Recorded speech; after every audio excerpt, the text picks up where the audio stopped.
Hi అండి. Welcome to Dwaraka choco house.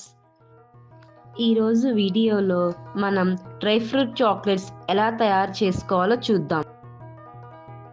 ముందుగా మనం 100 గ్రామ్స్ ఆఫ్ డార్క్ చాక్లెట్ తీసుకొని మెల్ట్ చేయాలి.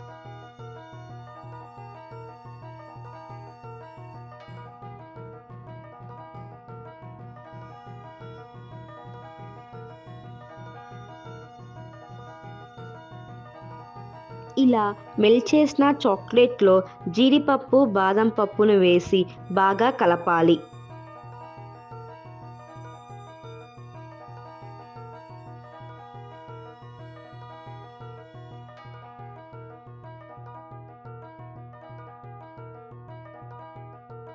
ఇప్పుడు ఒక చాక్లెట్ మౌల్డ్ తీసుకొని దానిపైన జీడిపప్పు, బాదం పప్పులను పెట్టాలి.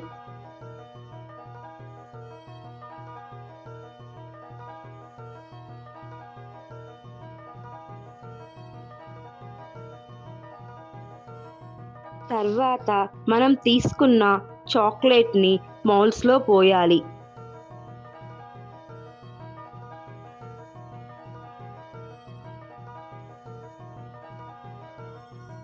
ఇప్పుడు ఈ మౌల్డ్స్ని 5 to 10 minutes ఫ్రిడ్జ్లో ఉంచాలి.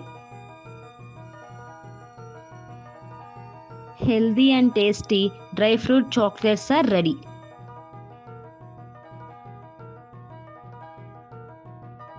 Thanks for watching. Please subscribe my channel.